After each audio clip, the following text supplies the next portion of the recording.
सैकड़ों नरपिशाच हामा पर टूट पड़े।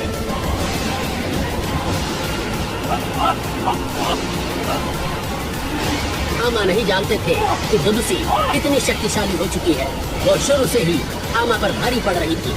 हामा को एहसास हो गया कि अब वो ज्यादा देर तक टिक नहीं पाएंगे, इसलिए उन्होंने अपनी आखिरी शक्ति जुटाई और मुस्कुराते हुए ग्रंथ को पवित्र जंगल की ओर दूर फेंक दिया। दिव्य मंत्र वाला वो ग्रंथ जिसे 5000 साल से कोई नहीं खोल पाया था, और वो जंगल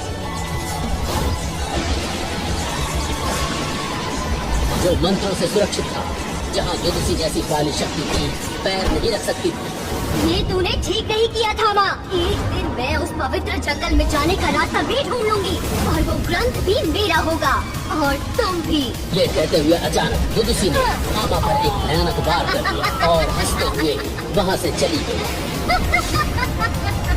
जख्मी हामा बहुत तेजी से घर पे चढ़ा गई। दुदुसी के जाते ही वहाँ राजघराने का एक और योद्धा पहुंचा। ऋत्विक वेदा भी इंद्रपुरी के वो महान रक्षक थे जिनकी बहादुरी की मिसाल पूरी दुनिया में फैली हुई थी। उन्होंने घायल हामा को संभालते हुए कहा, आचार्य थामा, आप इस हालत में सब ठीक तो है ना? ठीक। साम्राज्य पर बहुत बड़ा संकट आ गया है। अग्नि शक्ति ग्रंथ के पीछे काली शक्तियों की रानी दुदुसी पड़ गई है। मैंने उसे रोकने की कोशिश की पर वो बहुत ताकतवर है। उसने मुझे घायल कर दिया, लेकिन मैंने वो ग्रंथ सबकी नजरों से छुपाकर साम्राज्य के गहरे जंगलों में फेंक दिया है। वो देव मंत्रों से सुरक्षित है और वहाँ वो चाहकर भी नहीं जा सकती।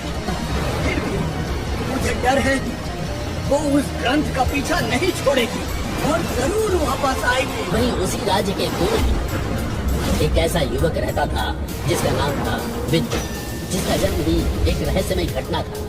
न उसके माता पिता का कोई सुराग, न कोई परिवार, बस अकेली उसकी दादी ही थी जिन्होंने उसे पाला था। जिस इंद्रपुरी में हर इंसान के पास कोई न कोई शक्ति थी, वहीं विद्युत के पास कुछ भी नहीं था। अरे देखो, आ गया हमारा कमजोर योद्धा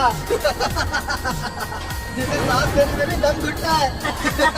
इससे बड़ा अपमान तो और क्या होगा, जो साम्राज्य का सबसे नाकारा लड़का है। लोग उसे कमजोर समझते थे, उसका मजाक उड़ाते थे और उसे अभागा मानते थे। विद्युत को अपने कमजोर और अनाथ होने पर बहुत दुख था, लेकिन किसी को क्या पता था कि वही कमजोर लड़का आने वाले समय में पूरे साम्राज्य की किस्मत बदल देगा। मगर किस्मत ने उसके लिए कुछ और ही सोच रखा था और उसी बिजली की गूंज उसके सीने में धड़कन बनकर उतर चुकी। उसके माथे पर उभरा